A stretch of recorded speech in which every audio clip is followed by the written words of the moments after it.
Hey guys, so tonight we are going to be working on the Supra. I can continue the EJ build. I do have enough parts for it, and I covered in the last video the complications that I went through and was able to kind of resolve that. I'll go over that in the next video on the next EJ build. But for tonight, we are going to be working on the Supra. We are going to be switching instrument clusters because the current instrument cluster that is on this car is automatic and has white gauge faces. Not really a fan of it since I got the car. I still have a lot of work interior wise on this car. It's not as clean as I would like it to be. And if you guys notice, there's a hole in the panel right there. I got to refinish the panels as well. It's going to be a little difficult because it's a Series 2 Supra and it's a 97 limited edition 15-year anniversary. The 97 and the 98 came with a different shade of panels. It's more like an olive gray. So that's going to be difficult for me to try and recreate or refinish. So the goal here is to get rid of those white faces and the automatic cluster. Oh yeah, by the way, you can kind of notice that the center panel, the shift panel, is the Series 1 color because I could not get it.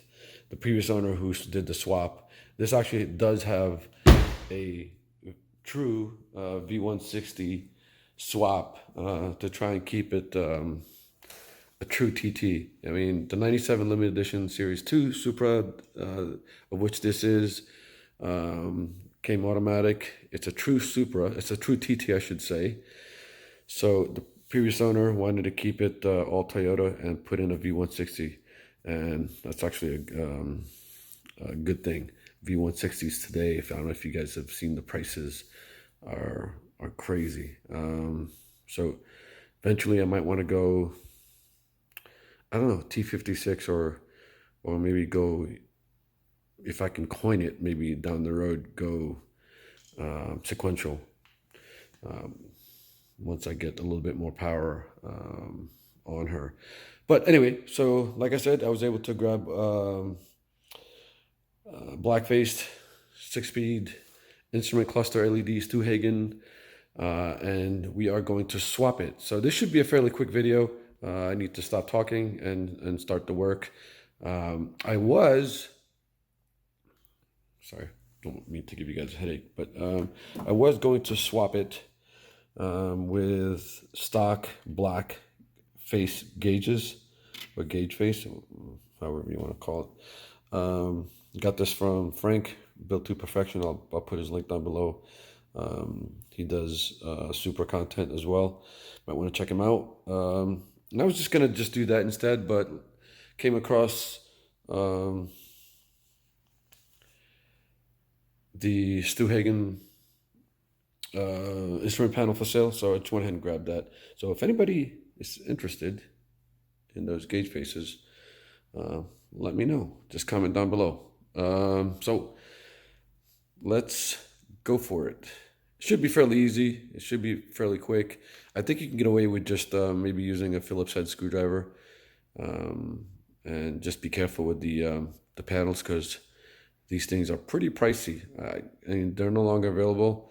And for those of you that are Supra guys, know how much they cost. I think just on that little side panel right there, I think the cheapest I saw somebody selling it used and with some broken clips, like $500, which is nuts. So I still got a whole lot to do on this interior.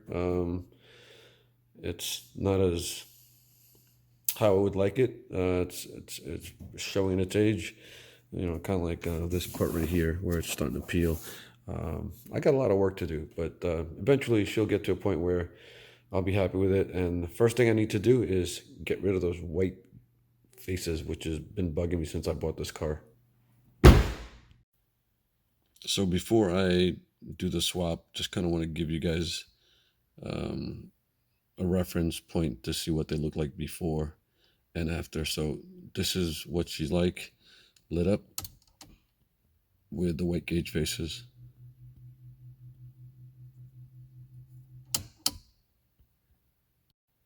Okay guys, so the first thing we're going to be doing is removing this top piece right here. And there's going to be two connectors, one on this side and then one on the other.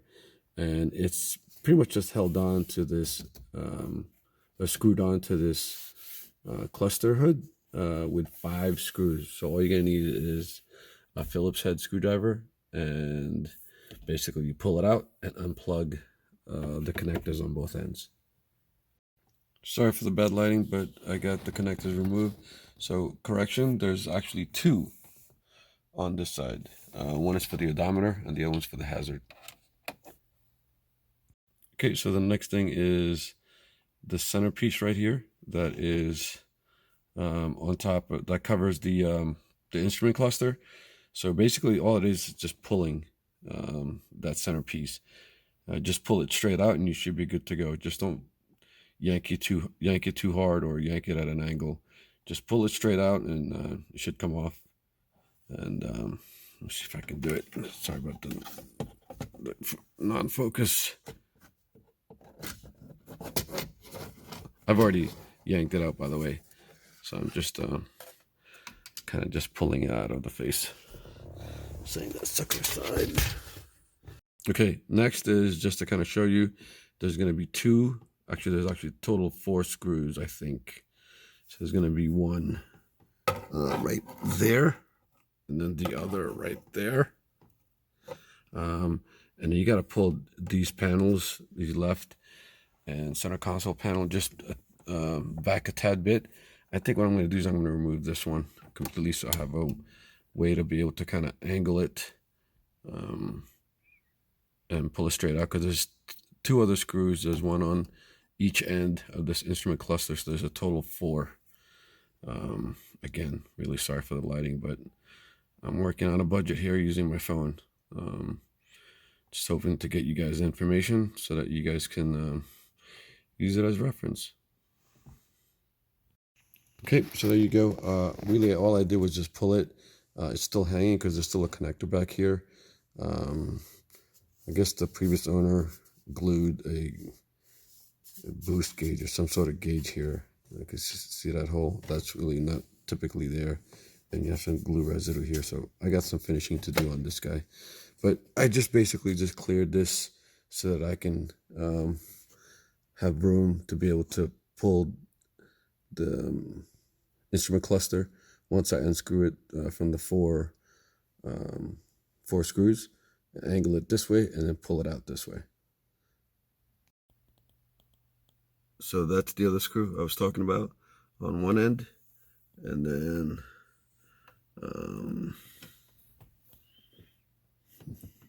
there you go from the other end. Okay, so I lied. I decided to go ahead and remove one of the connectors so I could move it further down this side panel. So you can see that there are 2 connectors. I'm not going to remove both of them. I just needed the clearance so that I could slide this instrument cluster over. So just one thing to note, just be careful when you're pulling out the screws on the instrument cluster, because they may fall. And if they do fall somewhere in there, you're going to have to try and fish it out with a magnet. You can waste your time that way. Okay, so I got it out. So there's basically 3 connectors, one here, one in the middle, one on the other side. And those are the 3 connectors that's right here. These guys. Let me get some flashlight so you guys can see better.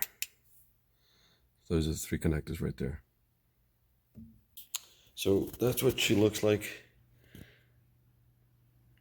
And let me take out the new one for comparison. Get this out of the box.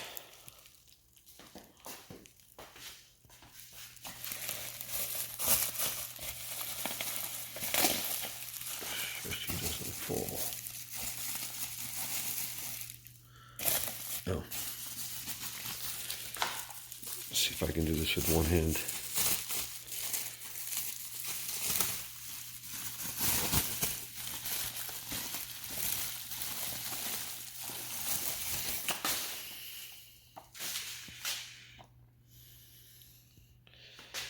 So let's see if I can put these guys together.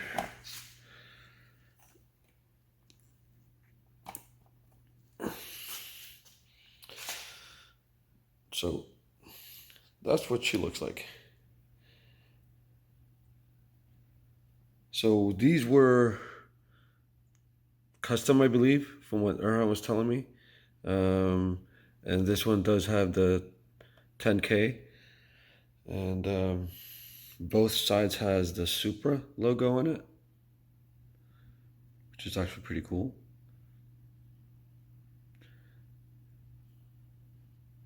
So the 200 mile per hour and the 10K tack. So let's go ahead and put her in and see what she looks like. So I'm not going to bother recording that. It's basically the reversal of what we just did. And once I get her installed, we'll light her up and see what she looks like. Okay, before I button her up and put everything back together, let's give it a test just to make sure. I don't want to install everything and then find out that nothing's working, right? So here we go. Holy crap.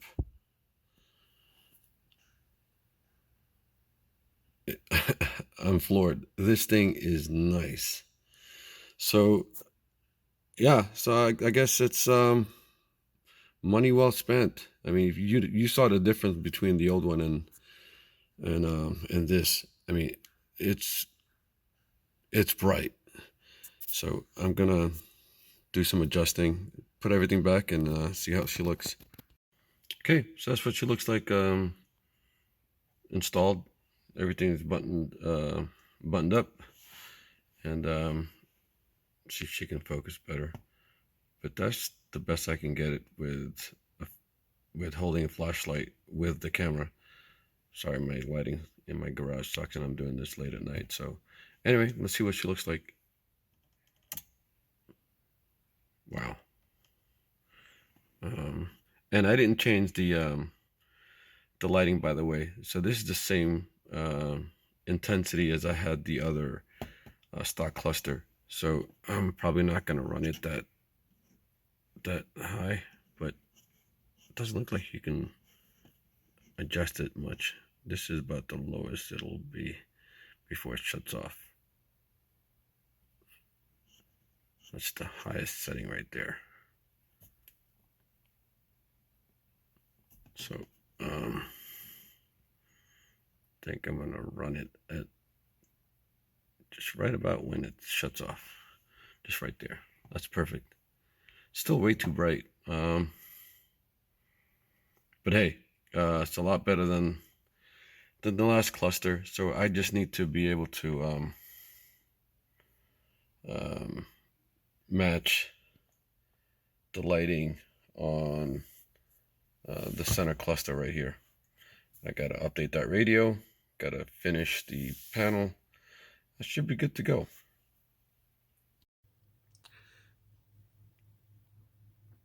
So guys, thanks for watching. Hopefully that was informative and helpful. Just so glad that I was able to do something for the interior of this car, which is much needed because this interior is lacking. I really need to kind of step up my game on the finish, the fit and finish of the interior of this car, as well as, you know, a lot of other things. So it's a long process because I don't have the kind of funding that most of you have, but yeah, I'm kind of digging it. I'm not seeing the whole white thing going on there, looking more clandestine. So the next thing that's going to be upcoming for the Supra is the steering wheel. I was able to grab a steering wheel off of Erhan as well. It was nice enough to include it on the sale, and the fit and finish on this thing is really nice. It's quality leather. I'm not sure if I'm focusing properly, but anyway, you guys can kind of